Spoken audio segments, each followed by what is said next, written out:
My name is Amy Marino, and I am the founder and executive director of Bethany House of Cumberland County. And we provide transitional housing and supportive services to young women ages 18 to 24 who are aging out of foster care or at risk of homelessness.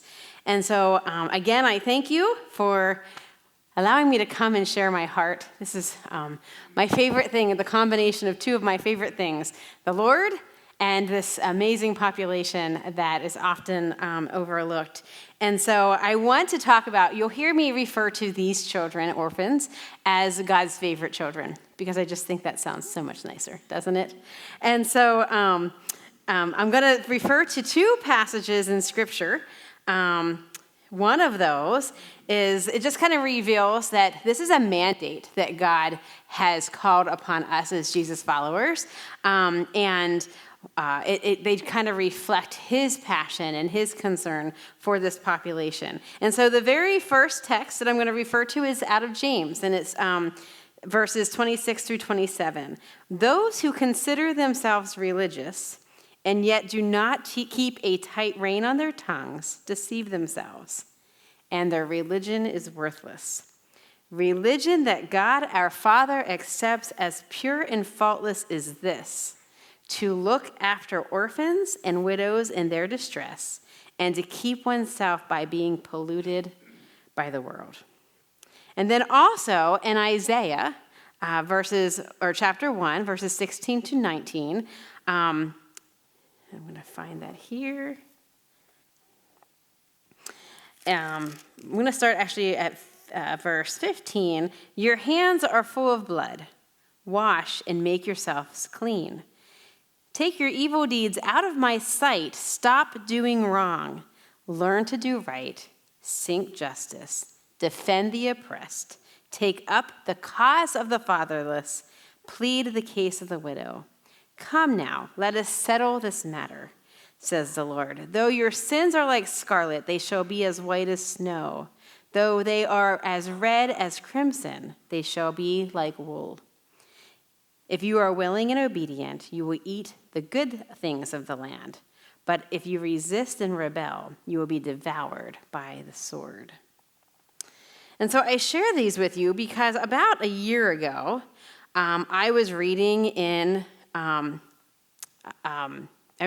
Isaiah chapter 1, and I don't know how much time anybody has spent in Isaiah chapter 1, but as I was reading along, there's a lot of warning and talking about coming judgment of a time coming where the country is desolate, that their sacrifices are empty, that their offerings are meaningless. And Isaiah is commanding Israel to stop their sinful ways and to cleanse themselves. And as I read these passages, I was actually kind of surprised to see, even though I reference this scripture often, kind of popped off the page to me where it shifts from this coming doom and gloom to learn to do right, defend the oppressed, take up the cause of the fatherless, plead the case of the widow.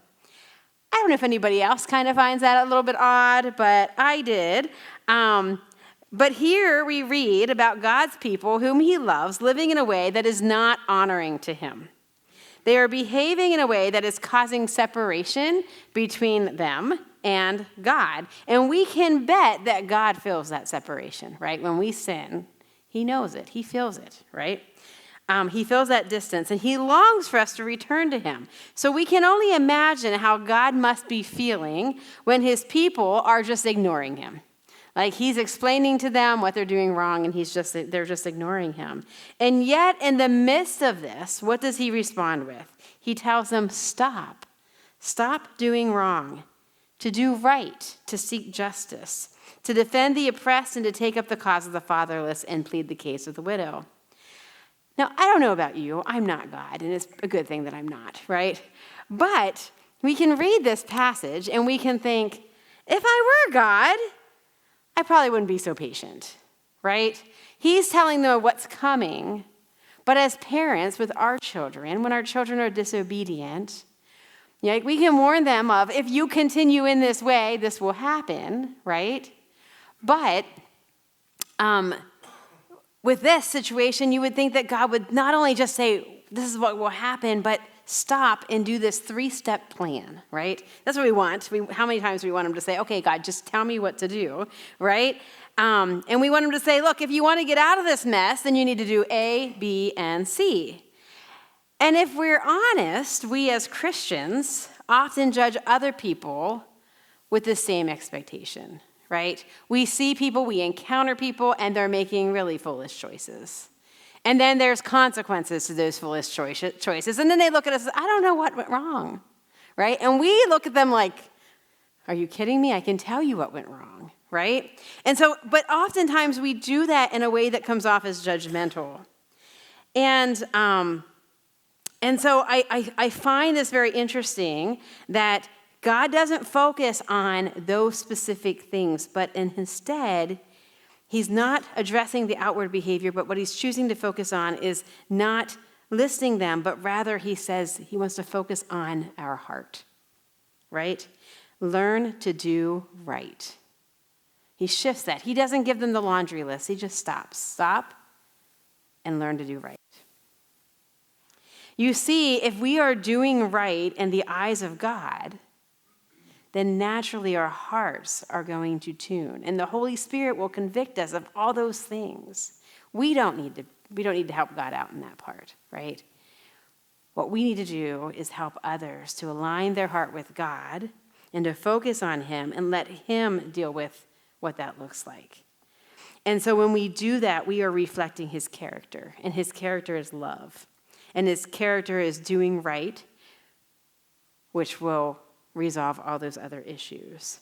And so I see this as important because when we align our hearts with God, then we are in a position to help the people that he's calling us to help. We are able to encounter the most vulnerable, the oppressed, the orphans, the widows. But our hearts have to be of his. I encounter young ladies all the time. They come into my office with a laundry list of bad behaviors. And if I were to encounter them with judgment and say, well, what did you expect would happen, right? They wouldn't really want to listen to me. But I meet them where they're at. And I try to show them the love of Christ in my actions and point them to him.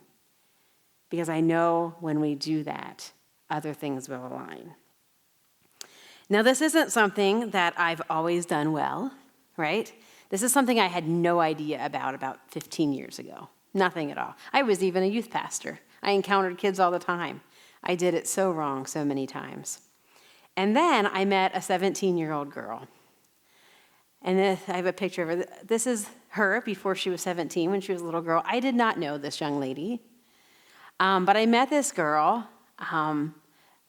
and I heard her story, and it changed my life. So this little girl grew up, she was born to 2 drug-addicted parents. And dad was incarcerated, mom was in and out of prison. And so she would find herself living in a bunch of different homes with family members, with people who would just take care of her during her early childhood years until she went to elementary school. Then she went to elementary school, and she would show up, and her hair would be uncared for, her clothes would be dirty.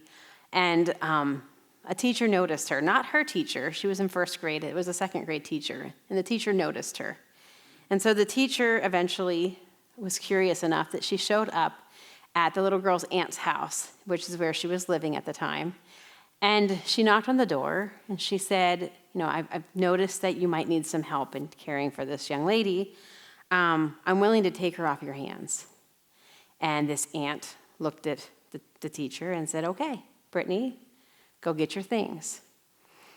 Brittany didn't have a whole lot, so she gathered the few things that she had, and she went and lived with the teacher. And she lived with her for about a year. Things went well at first, but Brittany was a hard child to love.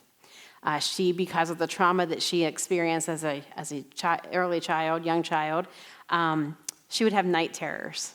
And so this teacher and her husband, that's taxing, and about a year into it, they said, we can't do this anymore. So they called Children and Youth Services. And one day, Brittany was in school, and the principal came to her classroom and said, Brittany, you're not going to get on the bus today. I need you to wait. and children and youth caseworker walked in and said to Bethany, you're going to come with me. You're not going to go back to that home. I have to take you to another home. And that happened about 6 times before she was 10 years old. From home to home, school to school. And finally, when she was about 10, she had met a family who was interested in adopting her, and they lived in Oklahoma. And so she was adopted. She moved to Oklahoma. When she was 14, her adoptive father suddenly passed away. A blood clot went to his heart, and he died. And Mom was left grieving her husband. Bethany was left unsupervised, and she made poor decisions. So one day, Mom takes Bethany to Teen Challenge, and Bethany was taking a tour of Teen Challenge with her mom, and they get to a room where there's bunk beds, and Bethany said, "Why are there bunk beds here?" She said, "Because you're going to stay here." And she was like, "Why am I staying here?" And so what turned in from a 1-year program turned into a 2-year program, and Bethany kept saying to her staff, "I don't think my mom's coming back for me." Mom came back eventually. Bethany was 16, almost 17 at the time, and things were going well for about 6 months, and then Bethany made some poor choices, and Mom decided, I can't do this anymore. I can't take care of her. So she made arrangements with her former foster family to bring her back to Pennsylvania. But she didn't tell Bethany that. She said, "We're going to go on a vacation." Unbeknownst to Bethany, all of her belongings were in the back of the car, and they get to the former foster family's home, and she reads her a letter and says, "I'm going to leave you here." She was 17, entering her junior year of high school. And Bethany obviously was distraught. And so she started, I had heard about her because her biological grandmother was attending my church. And I knew a little bit of the story. We went to a women's retreat, and she had shared this with me.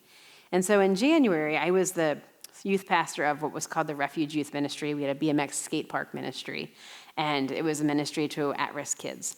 And one evening, Bethany showed up at the youth ministry, and she also showed up at a volunteer banquet that we had. And so I saw her a few times, but I didn't get to really talk to her. And probably the 3rd time that I met her, she was sitting up on a 6-foot ramp with my daughters, and she called me over, and she said, "Can I move in with you?" Now, our church is a very non-traditional church. It's a barn that was actually a functioning barn about 35 years ago. It has since been renovated, and it's a really cool space. It's a great place for youth. And so with the barn, there's a farmhouse in front. And so when we purchased the property to have the BMX skate park and do all of those things, the church asked my husband and I to live in the farmhouse with our 3 daughters to oversee the property, because we rent it out to youth groups and to the community, and there's actually now like a drop-off center for a school. So it's a very active place, and they needed somebody on site. And so we did that. And so a lot of the kids, they'd come. And of course, when you have 6-foot ramps in your backyard and this cool barn that has rock climbing wall and floor hockey and all those things, who doesn't want to live there, right? So I wasn't necessarily surprised when she asked if she could move in with me. I knew a little bit of her story, but I knew that, no, this is serious. Like, she really needed someplace to go. So it was the most spontaneous yes of my life. And then I told my husband. And thankfully, God had already prepared his heart, and he was all about it more than I was even so. And so long story short, we went to try to talk to the foster parents that she was living with about, can we help you out? And they were not in favor. And so Bethany she just turned 18 by this point. So it was May 1st. Her birthday's on Valentine's Day, which I think is just adorable. And so we went and pulled in the driveway one evening, and we're trying to talk to them, and Bethany was like, "I want to go live with you." And like I said, I had no idea what I was doing. And so she hopped in my vehicle. The only thing they gave us was a Ziploc bag of all kinds of prescriptions, and off we go. We went to Kohl's because we had no clothes for her, and it was 8:30 at night at this point, and my daughters and I, we were just like, okay, you're going to the jeans, and you're going to the shoes, and you're going to the underwear. And when we went, and we met at the cash register, and we took her home. And my daughters had made her a cake that said, "Welcome home, Bethany." And so I remember going to bed that night thinking, what did we just do? How is this going to turn out? I have 3 daughters, what's this going to look like? And so the next morning we get up. She was going to Cumberland Valley High School at the time. And so I drove her to school, and we walked into the guidance counselor's office, and I remember thinking, what are we doing? And God, just show me some evidence that you are in this. And so we walk in, and they have to call to the district office to say, hey, we need to change her demographic information to my address and so forth. And the lady on the other end of the phone said, okay, who's the lady that she's living with? And they gave her my name, and she said, I know Amy Marino. Tell her I said hi. I had been a Project Share volunteer coordinator, that's a food bank in Carlisle, for a number of years, and she was my best volunteer. And so it was a little glimpse for me, like, okay, God is in this. And then she had told me she had met Brittany before. And so there were just all these little things of God continuing to wink at me, saying, you're doing the right thing. You're doing the right thing. So we move her in, and about a week after she had we took her to school that day, I started getting emails from her teachers saying, what's going on? Brittany is a different student. And I'm dumbfounded because I'm only doing what I've only done with my daughters. We have dinners together, we do homework together, and Brittany responded so positively to that. But when we got her, she was failing all of her core subjects. And so within a week, they saw significant improvement. We were able to get her passing all of her, because it's May 1st, so we had a month to get her. She's 18 and a junior in high school. So statistics would show that she wasn't likely to graduate. We ended up having to change her for the fall of the following year to South Middleton School District, where we lived. And here, that was the school she started in. So they kind of remembered her, small school district. And we had an IEP meeting one day, and they were saying, again, what's going on? And so it was through all these people saying, what's going on? Where's this change coming from? That caused me to question, well, is it really love? Is it really structure? Is it really, I don't want to say that easy, because trust me, it's not easy. But those ingredients, of faith and love and support blended together make all the difference. And so it caused me to begin to question, one, I did not know that there were failed adoptions. I did not know that there were families that would make the commitment to adopt a child and then later decide it's not working out, and that child would be back in the system. I did not know that young ladies and young men who were in the foster care system, that when they turned 18, or now they've extended it to 21, I believe, when that funding runs out, that these kids are often driven to the local homeless shelter and dropped off. We can do better than this.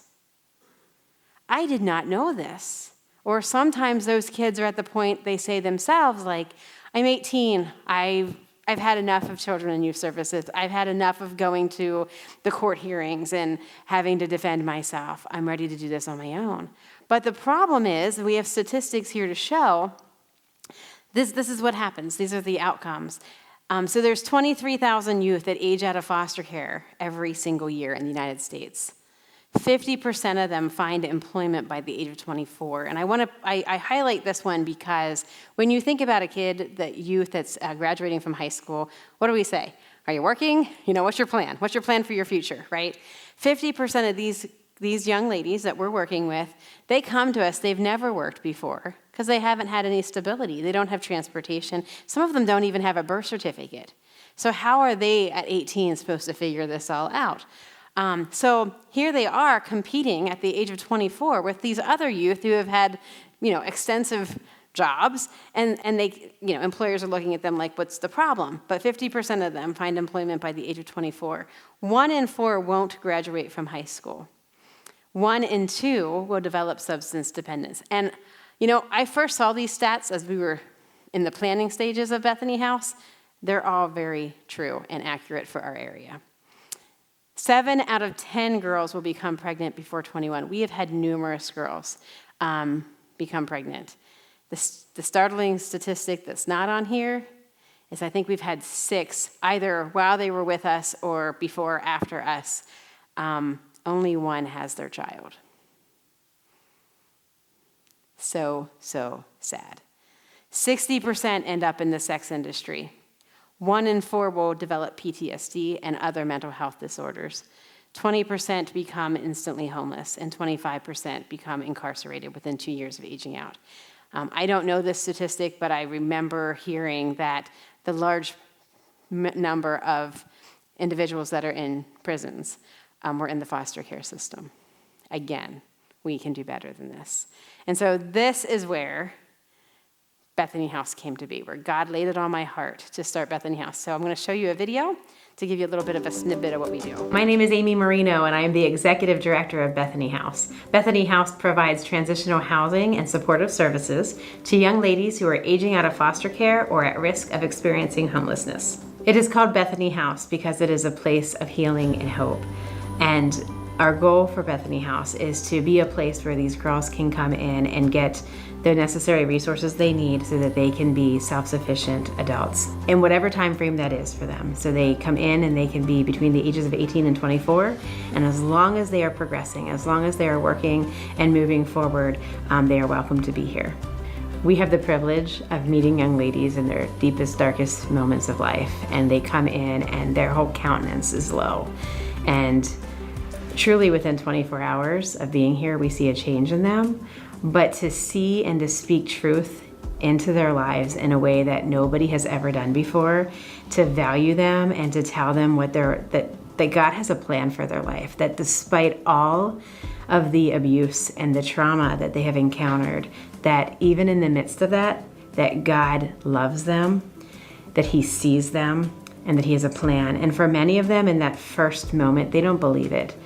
But then to start putting the resources in place and the support system around them of people who love them unconditionally and proving to them that we are people that they can trust. When all of these elements are blended together, then we see transformation. And that first time that a milestone that once seemed impossible becomes a reality, there is no greater moment. The smiles on their face, in some cases the happy dance that they do when they realize that I just passed my driver's test, or I just finished all the requirements to graduate from high school. And these are things that they just did not believe for themselves. And I often look at a young lady and will say, I wish you could see yourself from my eyes, because I see such beauty and such promise and such potential. And to see that unfold before our eyes is just, it's the best part. That is the dream of Bethany House.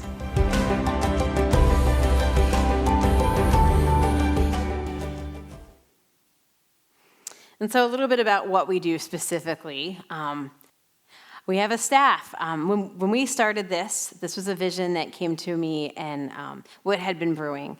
And I had been working at the Bear Foundation, which is an organization in Harrisburg that works with families who are at risk of losing their children into the foster care system.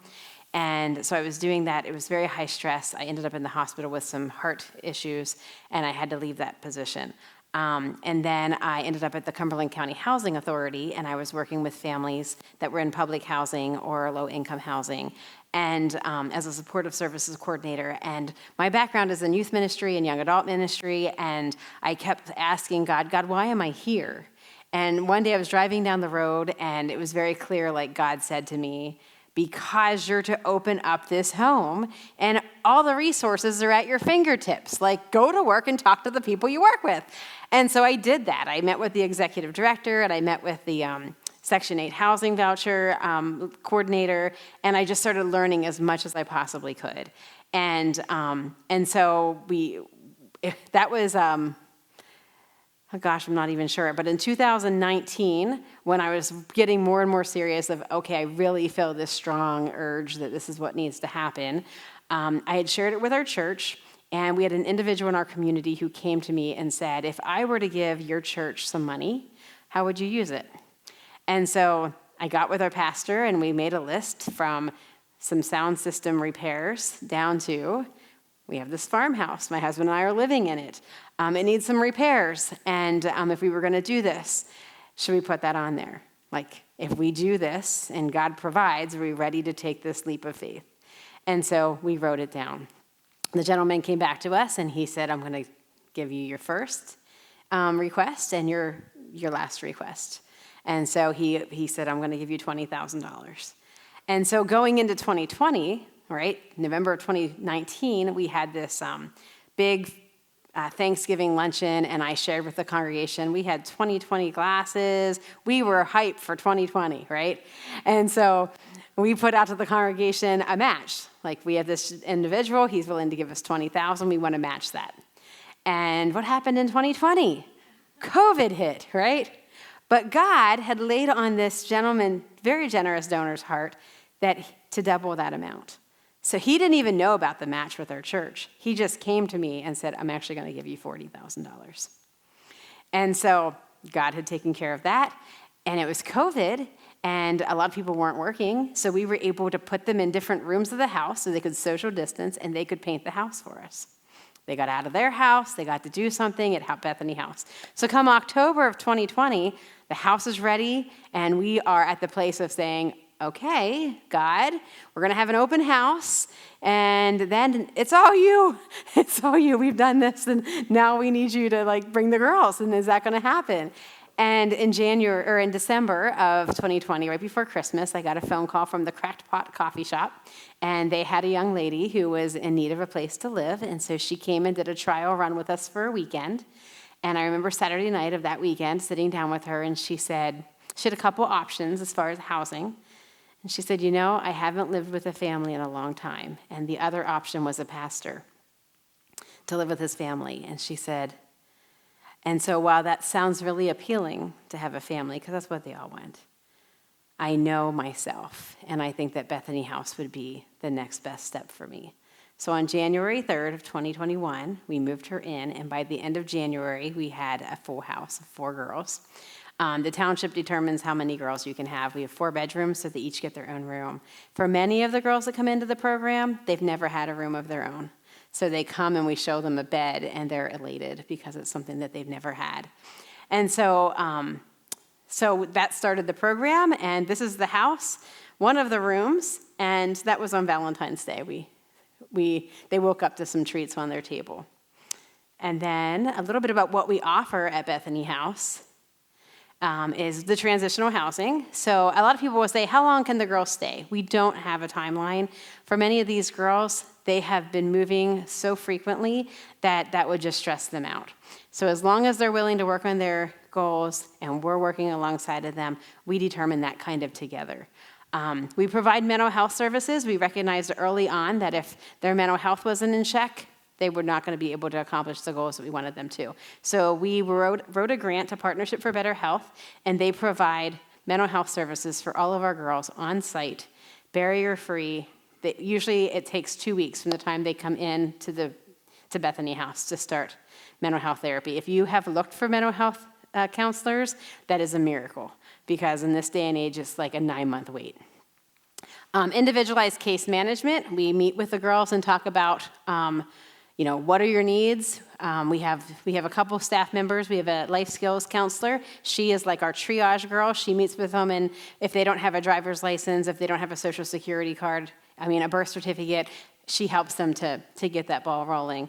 And then we have a housing stability coach. Shortly after we opened, we recognized that we're going to have these girls forever in the housing economy that we have right now. And so we need another step. We need another step for them to grow into that is a little bit more independent, but they're not living completely on their own. And so when they get a job and when they have a driver's license, the same individual who actually recently passed away, he bought us a townhouse that 3 girls can live in and they can graduate into. And like I said, they have a little bit more independence. They're usually working. They're paying a little bit more rent. And so we're grateful for that. Continuing education, if they want to explore other, what do they want to do? So it's one thing to get them a job at the grocery store to get them started. It's another thing to begin to get to know them and find out what's your skill set and how can we help you figure out a path for your future. Yes.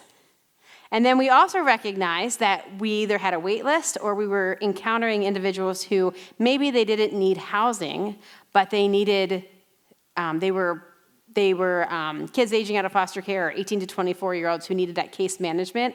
So we opened our resource center, and we were able to help individuals who don't need the housing piece, but to accomplish all the same goals that our girls in our residential program can do.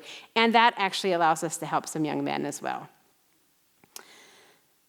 And then, how do we do this all? So we work with some community partners. We recognized pretty early on that we can't do it all, and why would we when we have an amazing community that is able to provide so many supportive services in our community. So members first, we work with one of the branch managers, and she provides financial education and financial wellness to our young ladies. They do have to be transparent with their finances. We meet with them weekly, and we help them to figure out a budget when they get paid and how they're going to save money and how they're going to reach the goals that they have set for themselves. We work with Sadler Health. Many of our girls, when they come in, they haven't been to a doctor. They don't have a relationship with a doctor. So we get them medical insurance, and we can work with Sadler Health to get them in for a physical pretty quickly. PA Career Link, that's what this picture is actually. These two young ladies on either side of the ends there, they completed a employment training program where they learned about resume writing, interview skills, jobs that were out there. They both ended up working an internship with CareerLink that just helped give them some additional skills and build their resume. And then the Cumberland County Housing Authority, these are just a few. We have the list has gotten a lot longer, but if you were in foster care after the age of 14 in the state of Pennsylvania, it's actually throughout the United States, you qualify for Fostering Youth to Independence program. And what that is a Section 8 voucher that these young ladies are eligible for to get them their own place. But what we're recognizing is when they launch from our program, oftentimes they launch too soon because they're excited and they're ready. They think they're ready. But we have this boomerang effect that they come back and they still need help. And we're just glad, where parents normally would be that person to help, we're glad that we can be that support for them. And so even though they launch, even though they're in an apartment of their own, we're still helping them. So we have a young lady who had a baby. I've been actually helping her since she was 17. She's actually the lady on the far, all of your right. She had been homeless since she was 16. She was going to school. Children and youth were made aware of her, and for whatever reason, she didn't receive the help she needed at that time. And so she ended up going into a hotel with a friend, and we supported her and her friend in the hotel. And then they got a place to live, and the individual realized that she was under the age of 18, and he told her she had to leave. So she went to live with a family in Virginia for a time, and that was short-lived. And the next thing I knew, she ended up in New York. And one night I received a phone call from her, and she was with her brother, and her brother had been shot with gang-related violence, and he was fighting for his life, and she was scared. And she said, I need to get out of here. So we bused her. She was still only 17. So we bused her to Carlisle. We put her in a hotel, and I took her to Children and Youth Services. And I said, you have to help this girl. She is pregnant. She is 2 months from turning 18. At that point, we can help her. But right now, we can't. And so they took her to a place actually in York County, and she was able to live there for a few months. And then she came to Bethany House. She had her baby last May, a year ago. Her little girl was 1. And she is our girl that has been able to keep her baby. She had not graduated from high school, but she graduated this past June. We've actually helped 6 girls graduate from high school now. And we just got her some childcare, and she is interviewing for some jobs now. And so she has her own place, and that is an example of one of the girls that we've been able to help. A couple of our girls, we have one girl who is actually at Camp Hebron when I heard about the youth being there. She's at Camp Hebron this summer being a camp counselor. And so she's been able to get stabilized and build her relationship with the Lord. She was not in a great place when she came, and now she's like, I'm feeling a little bit of a call to ministry. I want to explore that. And she went to a camp that they had for kids who were aging out of foster care, and they offered her then to be a camp counselor for the summer. We have another young girl who is at a camp this summer for 3 weeks. It's in Wyoming, and she's doing a leadership camp. And so we have some amazing outcomes. We are funded completely privately. We do not receive any state or federal funding. I believe that if God called us to this, that he will provide. And I'll tell you, there are times, and right now is one of those times where our finances are extremely tight. The summertime, our donations, people are vacationing and things, and so our donations decrease. And so our staff, we are able to pay them through a grant through the Cumberland County Economic Recovery Funds. They're basically COVID funds, but those funds run out in December. And so we are praying hard that God will continue to provide, and we're writing grants every week in hopes that we can sustain the ministry so that we can continue this. We've helped over 40 young ladies. We currently house 9 we actually added a rental property, so we actually house 9 young ladies, and we help an additional 6 through our resource center. So, and that doesn't include all the ones that come back for something or other along the way. And so I just can't thank you enough for this opportunity for me to share a little bit about Bethany House. We do have a golf tournament coming up on September 28th. If we have any golfers here or you know a golfer, there are flyers back on the table as well as brochures about Bethany House. And we also are looking for business sponsors as well as individuals to sponsor holes for that golf tournament as a fundraiser. So if you have any questions about that or would like any more information, I'd be very happy to talk with you. But thank you all so much for hearing our story.